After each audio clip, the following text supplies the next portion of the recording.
And Ruth was no stranger to law enforcement here in Guilford County from the 90s to the early 2000s. He has a long list of charges ranging from driving with a suspended license, a misdemeanor, to possessing a weapon of mass destruction, which is a felony. In Greensboro, a retired police officer interacted with Ruth more than 100 times, including when he was booked into jail for barricading himself inside his business with an automatic rifle. Fox 8's Cassie Fambro spoke exclusively to that veteran officer earlier today. Cassie, given his experience with Ruth, was he surprised to learn he's suspected of planning an assassination attempt like this? And Neil, he was actually shocked. Eric Rasecki is a 7-time Officer of the Year winner who served Greensboro Police for more than 26 years, and he had constant interactions with Ryan Ruth throughout his tenure, but he said none of them back then were violent. I have been dealing with Mr. Ruth from the latter part of 1990s.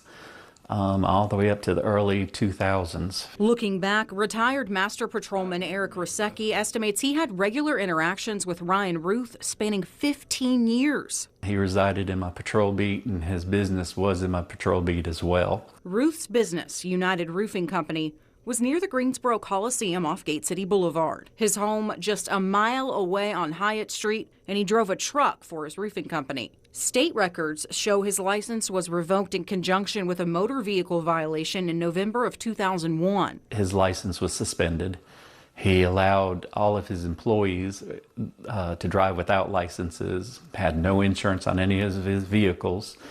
And everyone in Greensboro Police Department knew that. That made Ruth a regular for GPD. It was almost like blatantly saying, here I am, and it doesn't matter.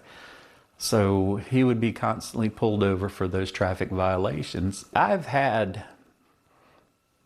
well over close to 100 interactions myself alone. Ruth's involvement in what federal authorities call a second attempt on the life of former President Donald Trump brought all the memories back for Rasecki. He was there in the aftermath of the 2002 situation where Ruth was pulled over again and ran to barricade himself inside United Roofing with a fully automatic rifle. When he runs up into the business, law enforcement, the only thing they can do at that time is think about protecting themselves and the general public. So they locked down the area, closed off the roadways, called in the negotiation teams. The resolution to Rasecki bearing resemblance to what authorities say Ruth did in Florida 22 years later. He came out peacefully, again leaving his weapon behind, and surrendered himself. He is alarmed by what he calls a big change in the man he used to encounter so often. I was dumbfounded and just left speechless, you know, that